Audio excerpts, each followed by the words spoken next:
Assalamualaikum warahmatullahi wabarakatuh. Grade 6, how are you today?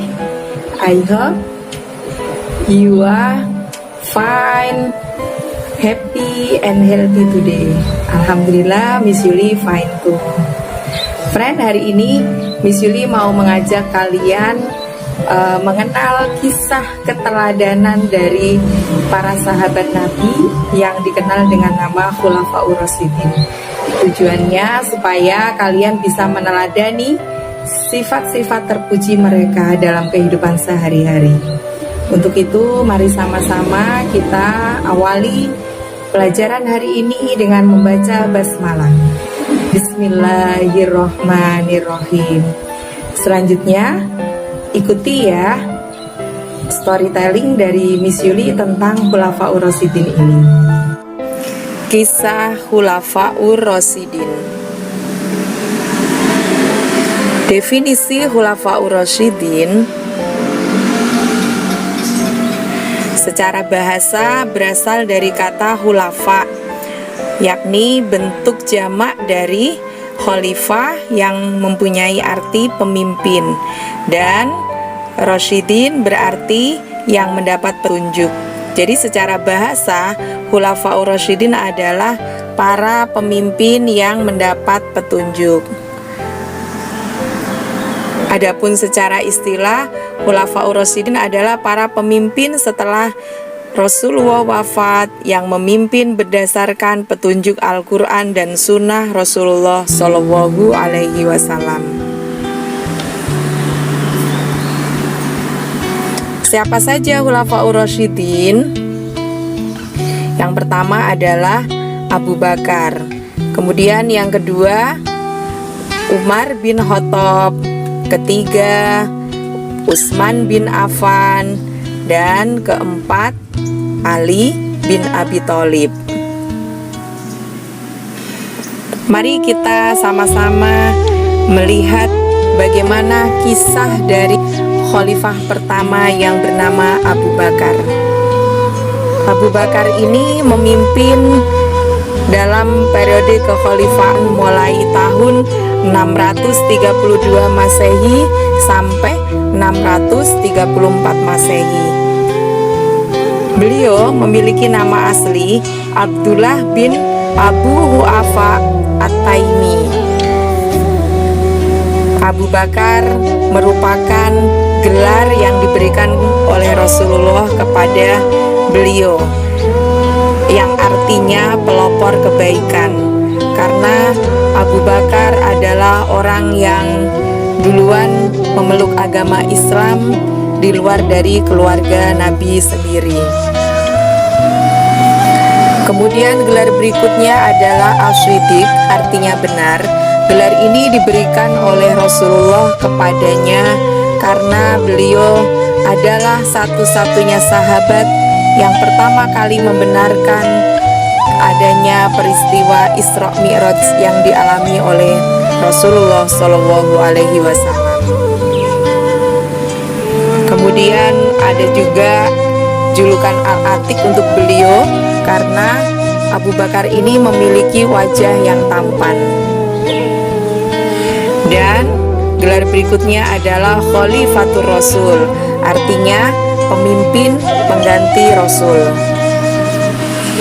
Abu Bakar ini merupakan sahabat setianya Rasulullah sejak sebelum Muhammad diangkat menjadi seorang Rasul. Abu Bakar rela mengorbankan jiwa, raga maupun hartanya untuk mendukung kemajuan Islam.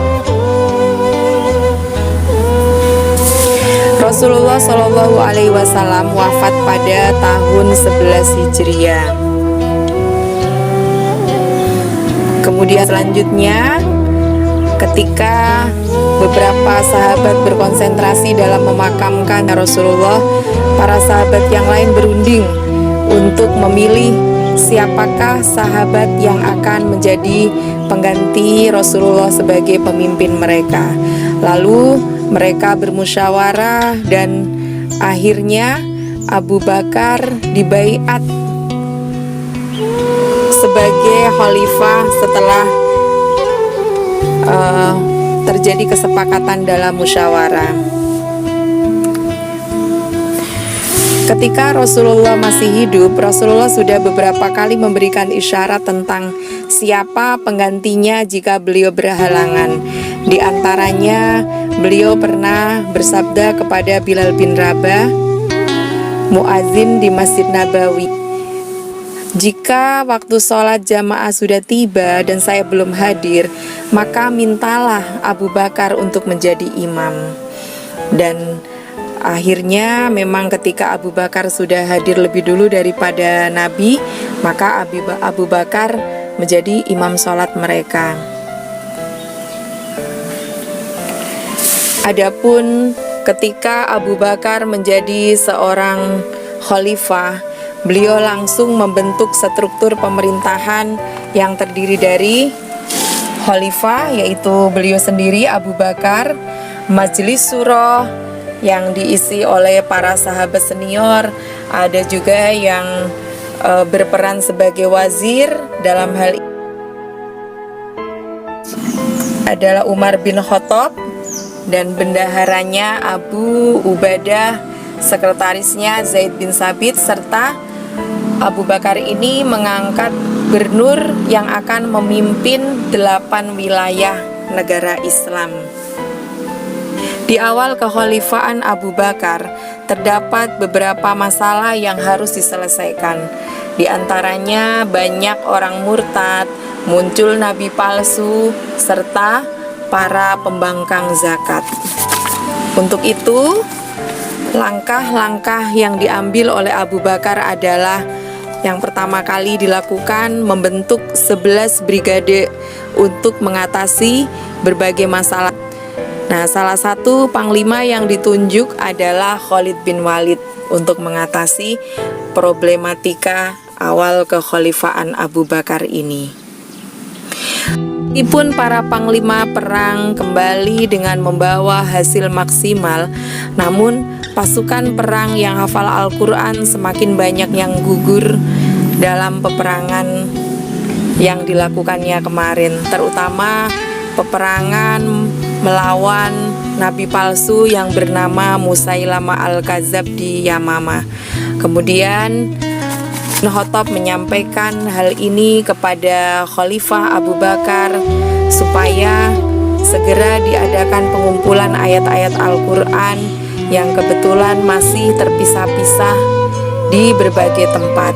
Untuk itu, Khalifah Abu Bakar dan Umar bin Khattab memanggil Zaid bin Sabit yang biasa mencatat ayat-ayat ketika Rasulullah masih hidup dulu, untuk diberikan tugas dalam membantu pengumpulan ayat-ayat Al-Qur'ani.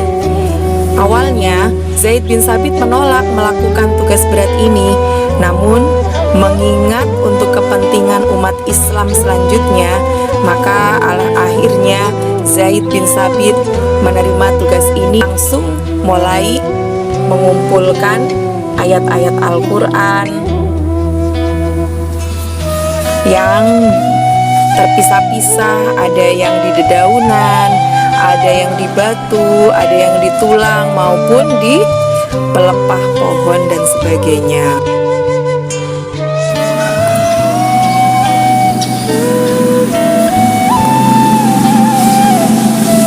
Abu Bakar juga mengirimkan pasukan perang untuk ekspansi ke Bizantium yang memang sudah dipersiapkan sebelum Rasulullah wafat. Atas usaha Khalifah Abu Bakar dan jajarannya ini, pada tahun 633 Masehi atau pada tahun pertama menjadi seorang khalifah, terjadilah persatuan umat Islam.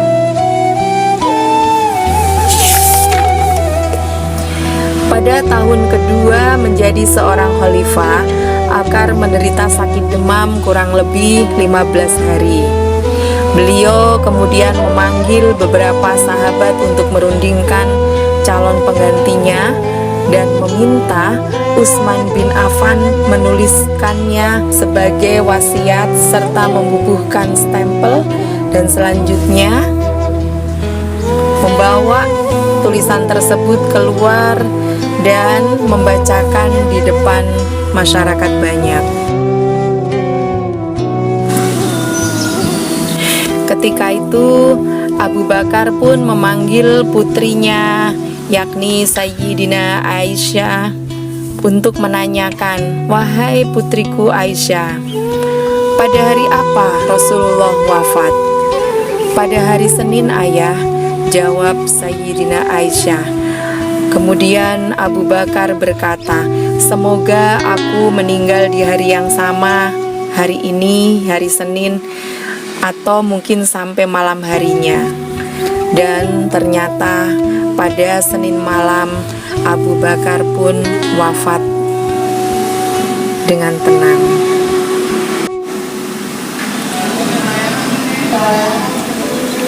Berikut ini adalah jasa selama menjadi seorang khalifah.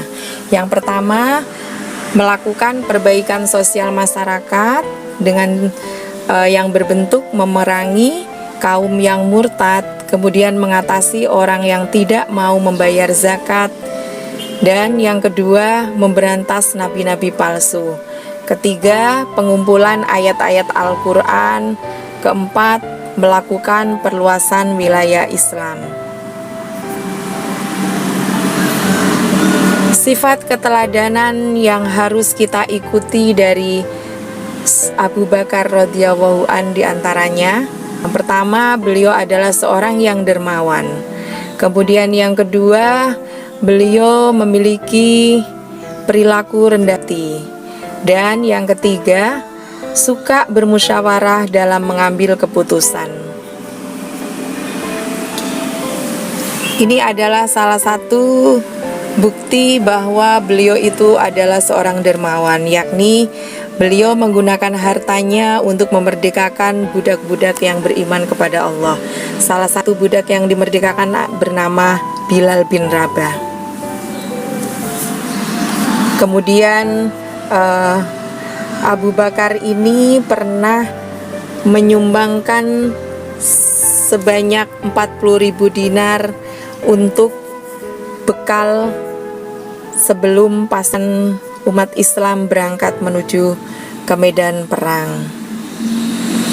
Beliau juga rendah hati, salah satunya ditunjukkan dengan masih mau memerah susu kambing untuk rakyatnya di kampung meskipun beliau sudah diangkat menjadi seorang khalifah.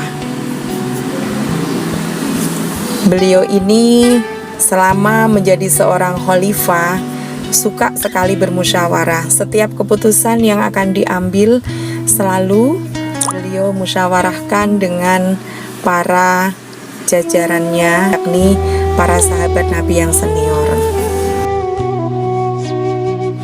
Sepeninggal Abu Bakar radhiyallahu an, Umar bin Khattab dibaiat sebagai khalifah. Beliau menjadi khalifah selama 10 tahun, yakni dari tahun 634 Masehi sampai tahun 644 Masehi. Berikut ini biodata dari Umar bin Khattab. Nama beliau adalah bin Khattab bin Abdul Uzza bin Riba'ah. Adapun gelar yang melekat pada diri Umar bin Khattab, salah satunya adalah Al-Faruq, artinya yang dapat membedakan yang benar dengan yang salah. Kemudian gelar berikutnya adalah Khalifah, Khalifatur Rasul, artinya pengganti dari penggantinya Rasul. Dan gelar berikutnya adalah Amirul Mukminin, artinya pemimpin orang-orang mukmin. Sayyidina Umar bin Khattab ini lebih suka jika dipanggil dengan Amirul Mukminin.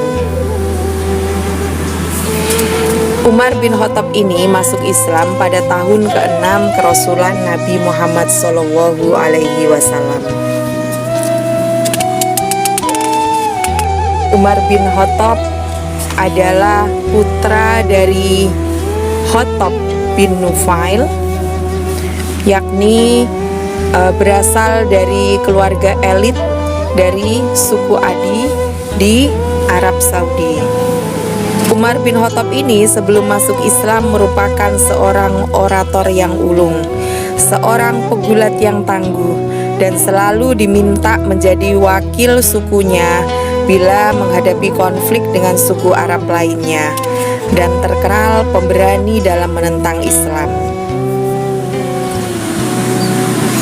Suatu hari, Umar memegang pedang terhunus hendak membunuh Nabi Muhammad. Sambil menuju ke rumah Nabi Muhammad, di tengah perjalanan, Umar bertemu dengan Nuaim bin Abdullah yang sudah terlebih dahulu memeluk agama Islam. Kemudian Nuaim bin Abdullah ini memberitahu kepada Umar, Fatimah bin Khattab dengan suaminya sudah masuk Islam saat ini. Seketika itu Umar membelokkan arah menuju rumah adiknya. Begitu sampai di rumah adiknya tersebut, hatinya mendapatkan hidayah dari Allah berkat mendengar lantunan surat Toha ayat 1-8 yang dibaca oleh Fatimah binti Khattab. Kemudian Umar minta diantar untuk menemui Muhammad untuk dibimbing masuk agama Islam.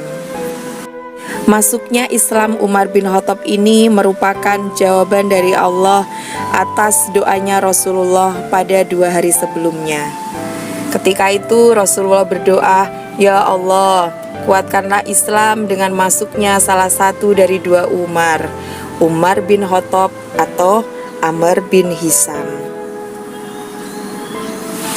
Umar bin Khattab ini merupakan orang kepercayaan dari Rasulullah dan juga Sayyidina Abu Bakar radhiyallahu an. Umar termasuk golongan yang terdahulu memeluk agama Islam.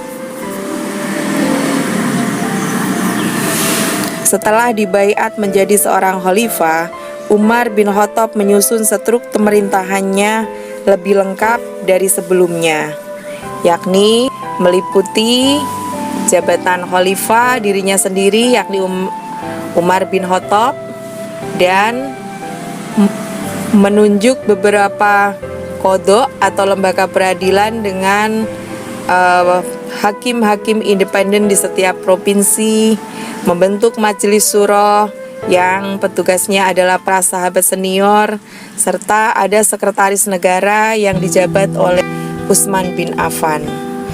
Selain jabatan tersebut, membentuk beberapa departemen, di antaranya Departemen Al-Hadas, artinya kepolisian, Departemen An-Nafi'ah atau pekerjaan umum, Departemen Al-Jun, pertahanan keamanan, Departemen Al-Khoroj, arti perpajakan, dan membangun beberapa kota besar dengan segala administrasinya, yakni kota Madinah, kota Mekah, kota Syria, Jazirah, Kufah, Basrah, serta Mesir. Berikut ini adalah jasa yang telah dilakukan oleh Umar bin Khattab selama memimpin umat Islam. Jasa yang pertama adalah mengadakan perluasan wilayah, dakwah, dan administrasi. Ketika Umar menjadi seorang khalifah, Islam wilayahnya semakin luas dibandingkan pada saat dipimpin oleh Rasulullah ataupun Sayyidina Abu Bakar. Umar bin Khattab juga membangun kota-kota besar di berbagai wilayah yang sudah disebutkan tadi.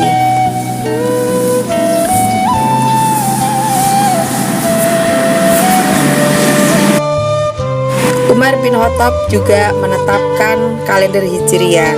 Hal ini dikarenakan beberapa kali para gubernurnya terlambat melakukan instruksi akibat mereka berbeda pendapat antara tanggal yang di surat yang dikirim oleh sang khalifah itu apakah tanggal berdasarkan kalender Masehi atau kalender Hijriah.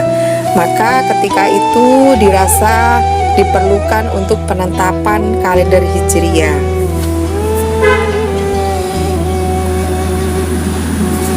Pada pemerintahan Umar bin Khattab ini didirikan pula Baitul Mal untuk meningkatkan kesejahteraan para masyarakat. Baitul Mal ini menyimpan harta benda yang digunakan untuk membantu mensejahterakan para masyarakatnya.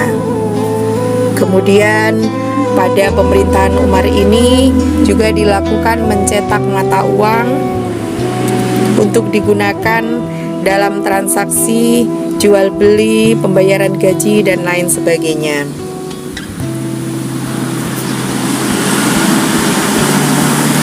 Berikut ini adalah beberapa sifat keteladanan dari Umar bin Khattab.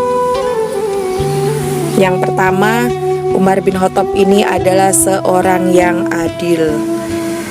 Perilaku adil ini ditunjukkan oleh Umar bin Khattab salah satunya ketika harus memutuskan perselisihan antara gubernur Mesir yang bernama Amr bin As dengan seorang kakek dari golongan Yahudi yang memiliki tanah di depan istananya gubernur Amr bin As, yang mana ketika itu tanah kakek Yahudi di atasnya sebuah gubuk reot dirobohkan oleh gubernur Amr bin As karena dianggap merusak pemandangan dari istananya dan akan dijadikan sebuah masjid yang megah.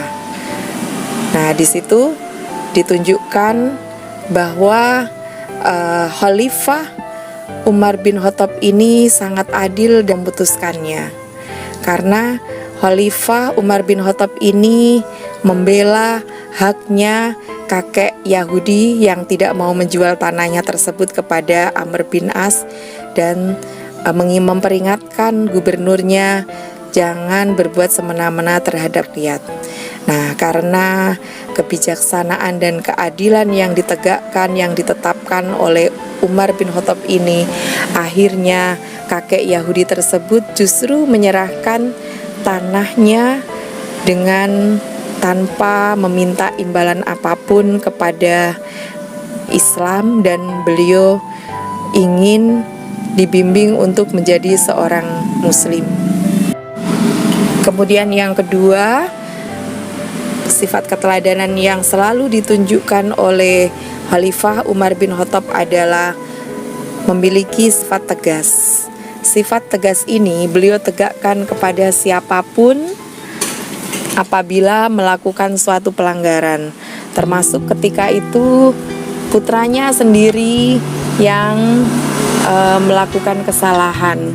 Maka oleh beliau, putranya yang kalau tidak salah bernama Asim langsung diberikan hukumannya sesuai dengan peraturan yang ada.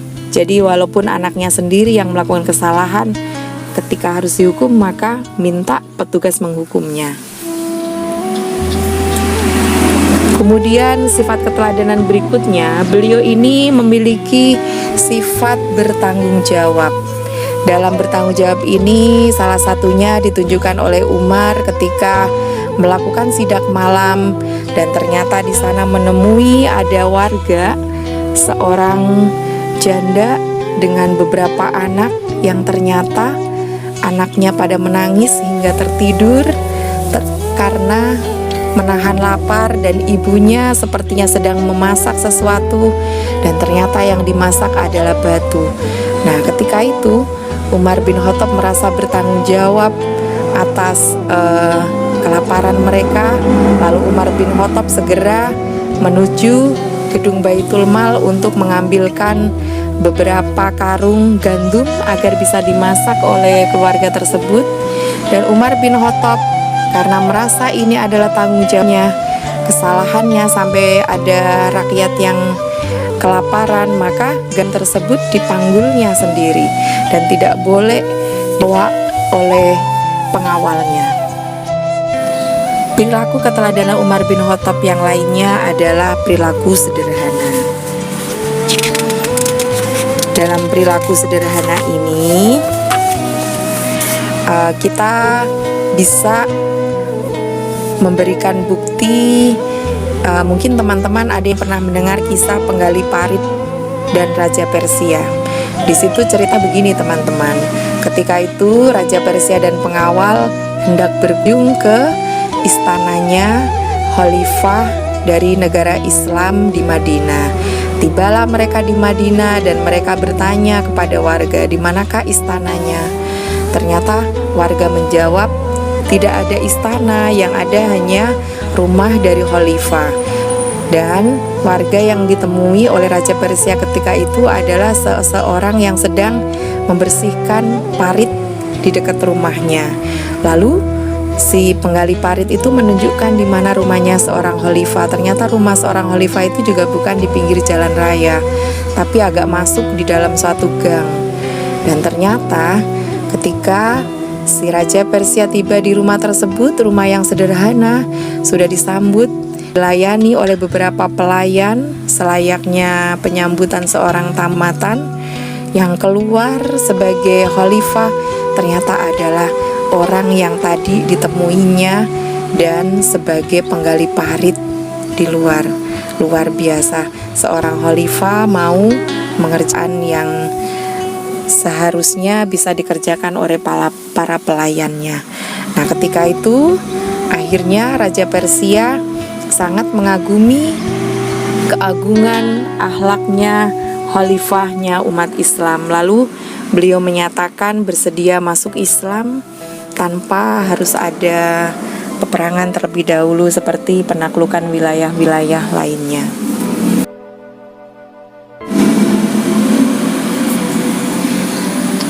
Perilaku terpuji berikutnya, seorang Umar bin Khattab ini adalah seorang yang pemberani. Keberaniannya Umar bin Khattab ditunjukkan dalam berbagai kesempatan. Salah satunya adalah ketika Umar bin Khattab akan berangkat hijrah ke kota Madinah. Seperti kita ketahui bersama, Rasulullah dan umat Islam lainnya ketika melakukan hijrah ke Madinah itu dengan cara sembunyi-sembunyi, karena orang-orang Quraisy menjaga ketat supaya mereka tidak bisa keluar dari kota Mekah. Berbeda dengan seorang Umar bin Khattab ini, Umar bin Khattab justru mengumumkan bahwa beliau akan pindah ke Madinah. Dan ketika mengumumkannya, beliau sambil memegang panah yang ada di busur dan keliling-keliling Ka'bah, istilahnya menantang gitu. Maka ketika itu orang-orang Quraisy hanya bisa menyaksikan dengan terheran-heran aja. Begitu, itu tadi adalah salah satu contoh dari sifat pemberani yang dimiliki oleh Khalifah Umar bin Khattab. Selanjutnya, Umar bin Khattab juga memiliki perilaku yang sangat jujur serta sangat berhati-hati dalam menggunakan harta negara. Tentang ini banyak sekali kisahnya, akan tetapi Yuli akan menyampaikan yang ketika Umar bin Khattab sedang sakit, dan ketika itu beliau hendak menyampaikan sebuah khutbah. Maka akhirnya para sahabat mendatangi beliau, nengoknya dan memberitahukan kepada beliau bahwa sakit yang diderita oleh Khalifah Umar bin Khattab ini bisa disembuhkan dengan madu, dan madunya itu ada di Baitul Mal. Lalu apa kata Umar? Umar berkata, "Aku akan meminum madu tersebut apabila rakyatku mengizinkannya. Namun apabila rakyatku tidak mengizinkannya, maka madu yang ada di Baitul Mal itu haram bagiku. Subhanallah. Padahal beliau adalah seorang khalifah ya. Beliau memang adalah seorang yang sangat jujur dan sangat berhati-hati supaya tidak terjebak pada perbuatan yang membuatnya melanggar perilaku. Berikutnya yang ditunjukkan oleh Sayyidina Umar bin Khattab ini adalah perilaku bijaksana. Di sini Miss Yuli menampilkan bukti kebijaksanaan beliau. Salah satunya adalah ketika melakukan sidak malam seperti biasa. Malam itu beliau melewati sebuah rumah dan terdengar sayup-sayup dari dalam rumah. Seorang sedang melantunkan syair kerinduan terhadap suaminya yang sedang bertugas di medan perang. Setelah itu bergegas Umar bin Khattab pulang ke rumah dan bertanya kepada putrinya yang bernama Hafsah, "Wahai Hafsah, seberapa lamakah para perempuan itu bisa menahan rindu terhadap suaminya?" 4 bulan ayah, jawab Hafsah. Lalu langsung Khalifah Umar bin Khattab ini mengirimkan surat kepada para panglima perangnya agar segera memulangkan para pasukan perang maksimal dalam waktu 4 bulan. Sudah selesai atau belum selesai? Kalau sudah 4 bulan maka seluruh pasukan harus dipulangkan. Subhanallah, begitu bijaksananya beliau dalam mengambil suatu keputusan. Dan banyak lagi kebijaksanaan yang dilakukan oleh Sayyidina Umar bin Khattab ini selain yang Miss Yuli sampaikan tadi.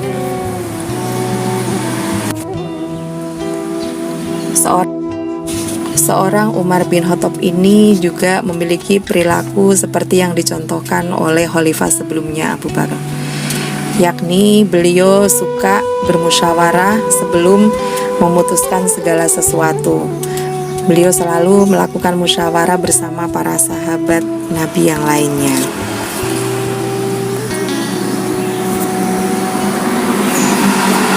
Karena memiliki perilaku yang luar biasa tersebut tadi, Umar bin Khattab ini memiliki beberapa keutamaan yang tidak dimiliki oleh manusia lainnya. Yang pertama, Umar bin Khattab adalah kepercayaan Rasulullah bersama dengan Abu Bakar. Suatu hari Nabi Muhammad SAW bersabda sambil menunjuk kepada Umar bin Khattab. Beliau bersabda begini, "Ini adalah gembok pengunci fitnah.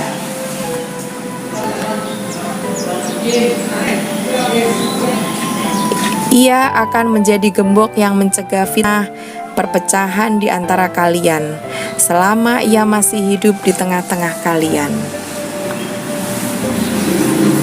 Begitu sabda Nabi atas seorang Umar bin Khattab.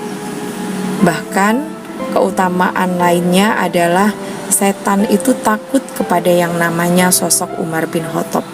Kalau ada Umar bin Khattab, setan tidak berani mengganggu manusia. Nah, selain yang misulisan tadi, keutamaan seorang Umar bin Khattab lainnya adalah Umar bin Khattab ini setiap ucapannya itu selalu didengar oleh Allah. Karena Umar bin Khattab ini dikaruniai oleh Allah suatu hal yang luar biasa. Salah satu bukti bahwa Umar bin Khattab ini memiliki sebuah sesuatu karomah adalah kejadian ketika Umar bin Khattab ini menunjuk Sariyah sebagai panglima perang beberapa bulan lalu.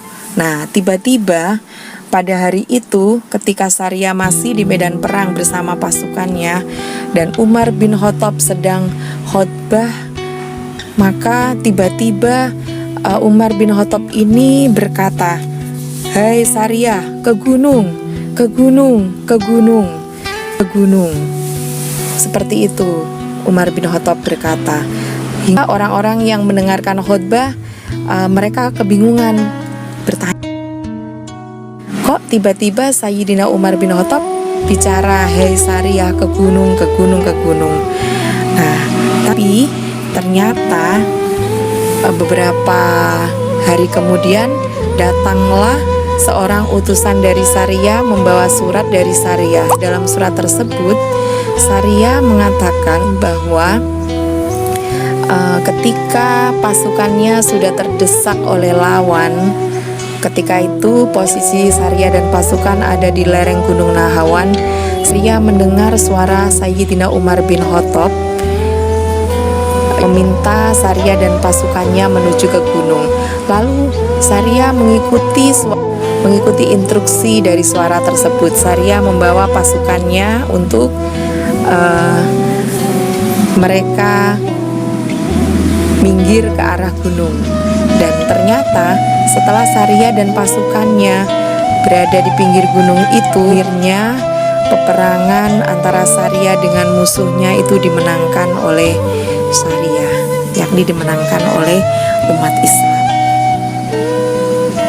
Tentang karomah Umar bin Khattab lainnya adalah ketika gubernur Mesir yang bernama Amr bin As mengirim sebuah surat kepada Khalifah Umar bin Khattab di Madinah. Dalam surat tersebut Amr bin As meminta pendapat kepada sang khalifah. Amr bin As menghapus kebiasaan orang-orang Mesir mengorbankan seorang gadis ke Sungai Nil. Lalu ternyata akhirnya Sungai Nil itu sekarang mengalami kekeringan, tidak ada airnya lagi. Nah, seketika itu Khalifah Umar bin Khattab membalas suratnya Amr bin As yang isinya, dari hamba Allah Amirul Mukminin Umar bin Khattab, amma ba'du. Hai Sungai Nil, jika engkau mengalir karena dirimu, maka janganlah engkau mengalir. Namun jika airmu dialirkan oleh Allah, maka mintalah kepada Allah yang Maha Kuasa untuk mengairkan airmu kembali. Ketika balasan surat sudah diterima oleh Amr bin As melemparkan surat tersebut ke Sungai Nil, dan tidak lama kemudian Sungai Nil kembali terisi air yang jernih seperti sedia kala. Subhanallah, luar biasa.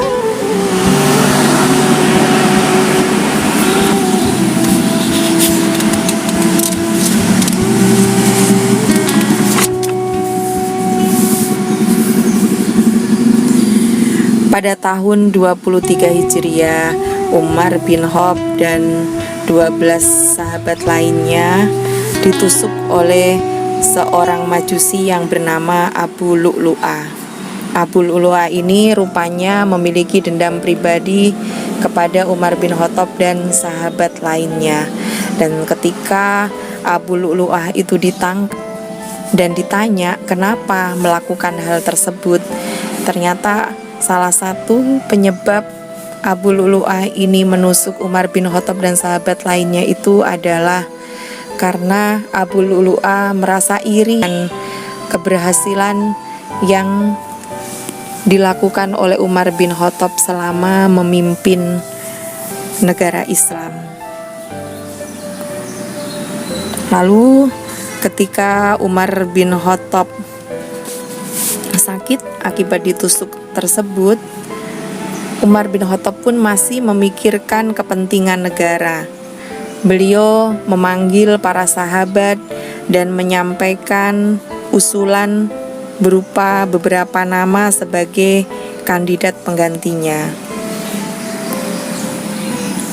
Nama-nama yang disebut oleh Sayyidina Umar sebelum menghembuskan nafas terakhirnya adalah: yang pertama bin Affan, kedua Ali bin Abi Thalib, ketiga Zubair bin Awam, keempat Tolha bin Ubaidillah, kelima Abdurrahman bin Auf, dan keenam Sa'id bin Waqqas. Namun akhirnya yang dipilih oleh para sahabat tersebut menjadi pengganti Khalifah Umar bin Khattab adalah Utsman bin Affan radhiyallahu an. Setelah Umar bin Khattab wafat, kekhalifahan berikutnya dipegang oleh sahabat Nabi yang bernama Utsman bin Affan. Beliau menjadi seorang khalifah dalam periode tahun 644 Masehi hingga tahun 656 Masehi. Utsman bin Affan ini adalah seorang yang berasal dari kota Taif. Beliau memeluk agama Islam melalui dakwah yang disampaikan oleh sahabatnya yang bernama Abu Bakar radhiyallahu anhu. Utsman bin Affan ini adalah seorang pemalu, namun cerdas dan sangat ifah dan tawadu, hartawan dan dermawan. Usia beliau 5 tahun lebih muda dari Rasulullah Shallallahu Alaihi Wasallam. Beliau bergelar Dzun Nurain, artinya memiliki 2 cahaya mata. Karena Utsman bin Affan ini pernah menikah dengan 2 putri Rasulullah Shallallahu Alaihi Wasallam. Yang pertama, beliau menikah dengan Sayyidina Ruqayyah.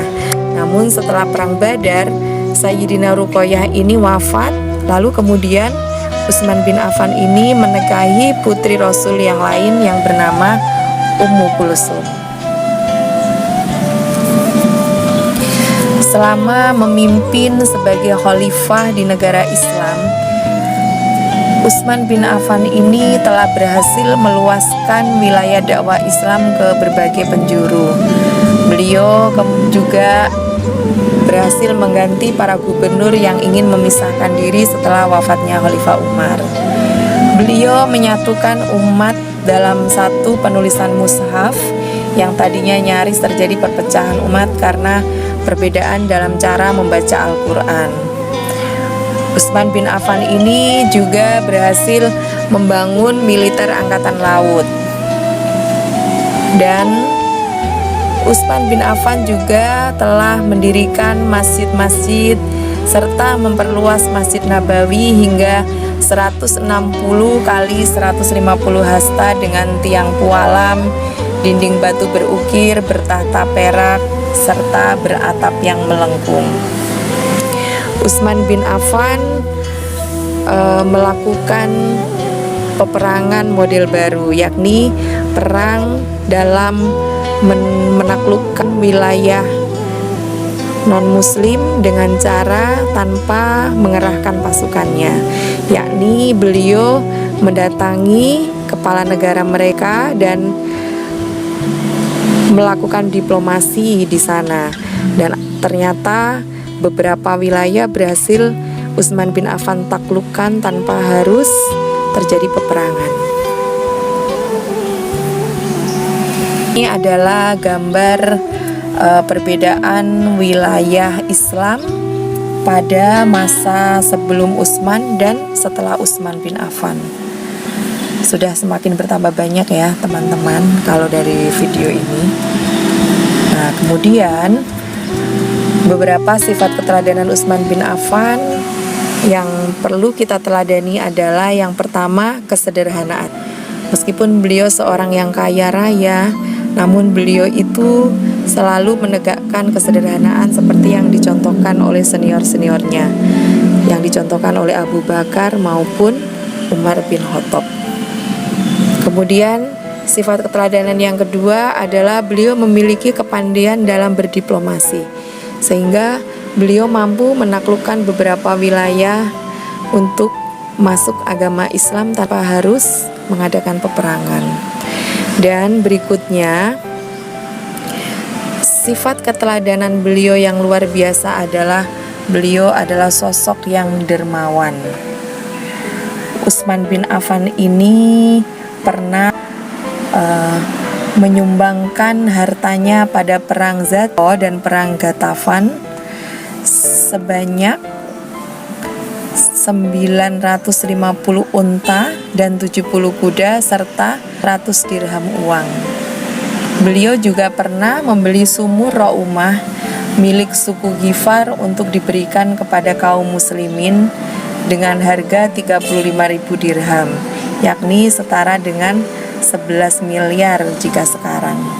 Nah, pada masa Abu Bakar, ia pun pernah memberikan gandum yang diangkut dengan 1.000 onta untuk membantu kaum miskin yang kekurangan makanan di musim kemarau pada saat itu.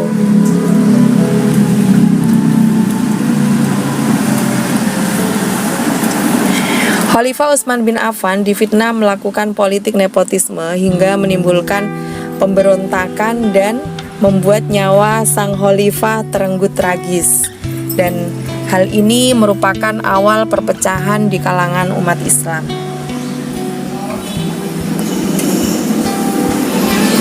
Selanjutnya kita akan menyimak kisah keteladanan dari Ali bin Abi Thalib.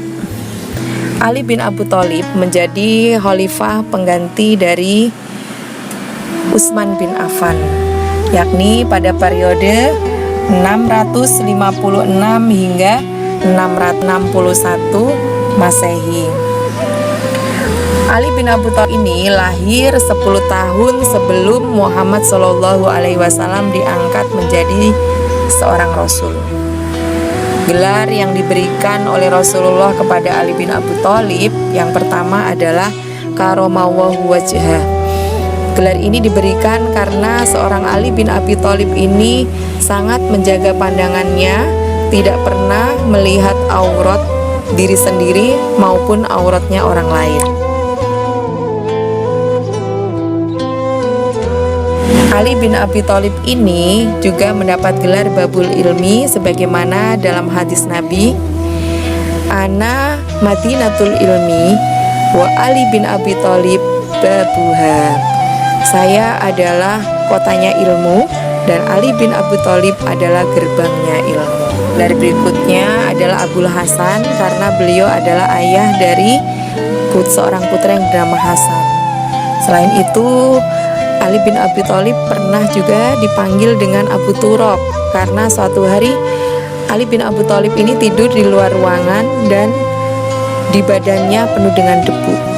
Maka ketika Nabi Muhammad membangunkannya dengan menyebutnya, wahai Abu Turab, bangunlah, bangunlah, seperti itu.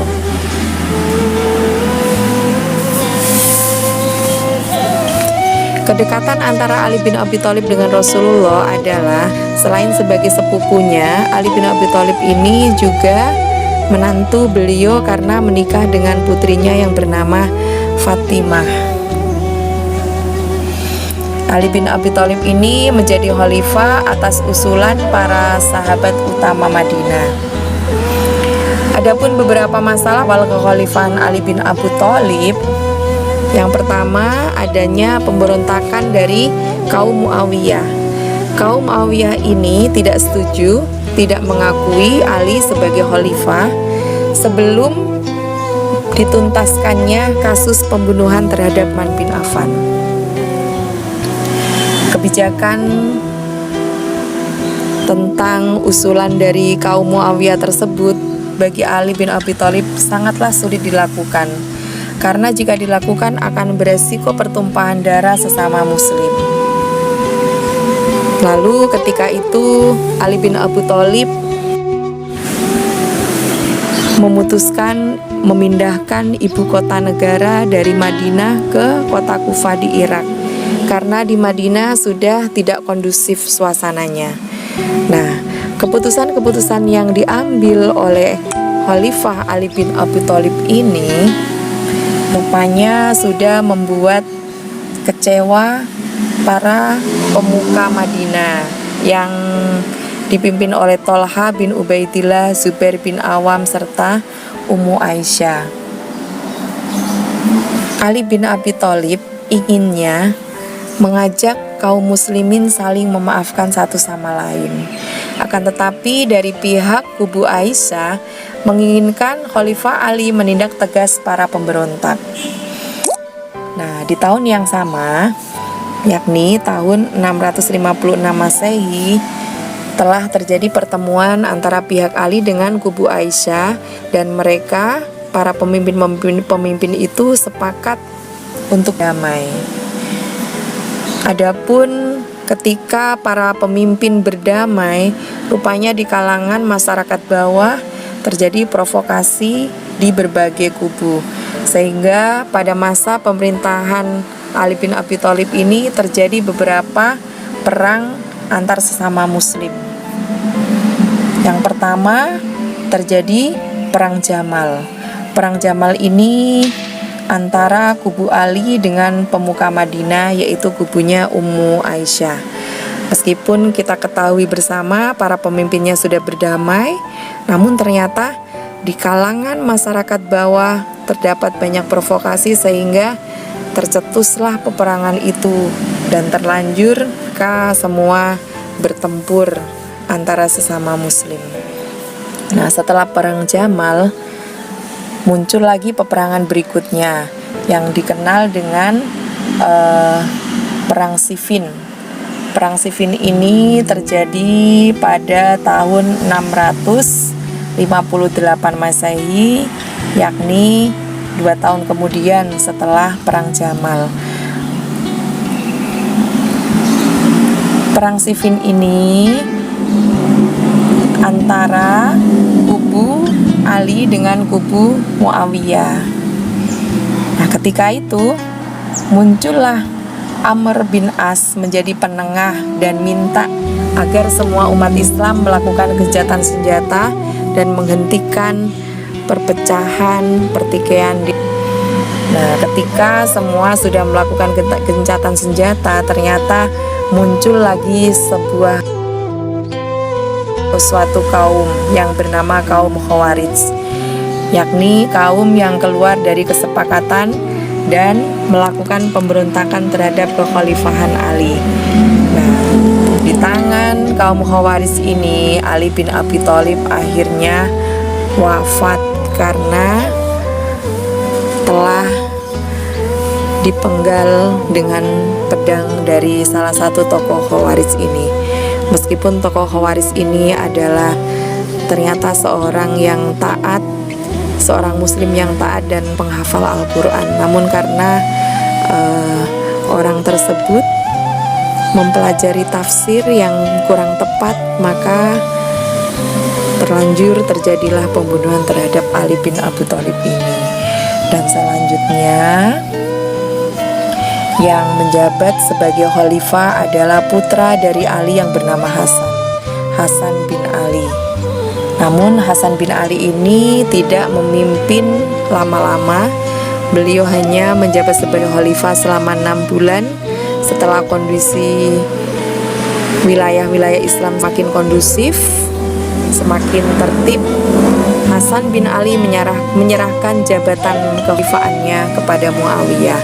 Dan di sini berakhirlah sudah kekhalifahan di bawah kepemimpinan Khulafaur Rasyidin. Kekuasaan kekhalifahan diserahkan kepada kaum Muawiyah. Di situ dikenal dengan Amul Jamaah, yakni tahun persatuan, karena tidak ada lagi pertikaian antara sesama umat muslim. Mari kita lihat kebijakan besar apa yang telah diambil oleh Sayyidina Ali di masa kekhalifaannya, yang mana dalam cerita tadi dari awal hingga akhir kekhalifaannya diwarnai berbagai pemberontakan di berbagai wilayah. Namun ketika itu sosok Ali bin Abi Thalib mampu mengeluarkan kebijakan agung, diantaranya adalah pemindahan ibu kota dari Madinah ke Kufah. Ini adalah keputusan yang sangat cerdas yang dilakukan oleh seorang Ali bin Abi Thalib, karena kalau misalnya dipertahankan di Madinah, maka ibu kotanya akan hancur. Kemudian kebijakan luar biasa berikutnya di tengah takan itu yang diambil oleh Khalifah Ali bin Abi Thalib adalah pemberian tanda baca, titik, dan harokat pada ayat-ayat Al-Quran. Karena ketika itu umat Islam tidak hanya berasal dari kalangan bangsa Arab, namun Ada juga dari bangsa di luar Arab. Jika tidak ada tanda titik maupun harokat, maka akan terjadi perbedaan cara membaca Al-Quran. Kemudian kebijakan agung berikutnya adalah Khalifah Ali bin Abi Thalib ini telah mendirikan pusat-pusat ilmu, baik ilmu bahasa, ilmu tafsir hadis, dan juga ilmu pengetahuan lainnya di kota Kufah. Berikut ini adalah sifat keteladanan dari Ali bin Abi Thalib. Yang pertama, beliau adalah sosok yang cerdas. Kemudian yang kedua, beliau itu sosok pemberani. Yang ketiga, peduli pendidikan. Seorang Ali bin Abi Thalib ini sejak kecil belajar dari sumbernya ilmu. Beliau belajar langsung dengan Rasulullah. Dan ketika sudah dewasa, beliau selalu menjadi penasehat para khalifah karena keilmuan yang dimilikinya. Ali bin Abi Thalib dikenal sebagai sosok yang pemberani, dibuktikan dengan ketika Nabi Muhammad telah diancam akan dibunuh oleh orang-orang kafir Quraisy. Ketika itu Ali bin Abi Thalib berani menggantikan posisinya Nabi Muhammad, tidur di kamar Nabi Muhammad, dan Nabi Muhammad dipersilakan istirahat di ruangan yang lainnya, supaya ketika orang kafir Quraisy itu jadi membunuh Nabi masuk ke dalam kamarnya, maka yang terbunuh adalah Ali, bukannya Rasulullah Shallallahu Alaihi Wasallam. Meskipun hal itu akhirnya tidak terjadi, dan keberanian telah ditunjukkan oleh sahabat Ali bin Abi Thalib, yakni ketika mengikuti beberapa peperangan bersama Rasulullah. Ali bin Abi Thalib juga beberapa kali ditunjuk sebagai kesatria perang tanding di sana. Dan Ali bin Abi Thalib adalah sosok yang peduli pada ilmu. Meskipun di tengah-tengah kecamuk politik terjadi pemberontakan di mana-mana, Ali bin Abi Thalib masih sempat membangun dan mendirikan pusat-pusat ilmu di ibu kota baru, yaitu di Kufah di Irak. Demikian tadi kisah keteladanan para sahabat Nabi yang dikenal dengan Khulafaur Rasyidin. Bagaimana menurut kalian teman-teman? Sungguh luar biasa ya akhlaknya. Semoga setelah kalian belajar hari ini, kalian bisa meneladaninya dalam kehidupan sehari-hari dan gunakan sebagai pedoman ketika kalian menjadi seorang pemimpin nanti. Untuk itu, mari sama-sama kita akhiri belajar hari ini dengan membaca hamdalah. Alhamdulillahirabbil alamin. Thank you for today. Wassalamualaikum warahmatullahi wabarakatuh.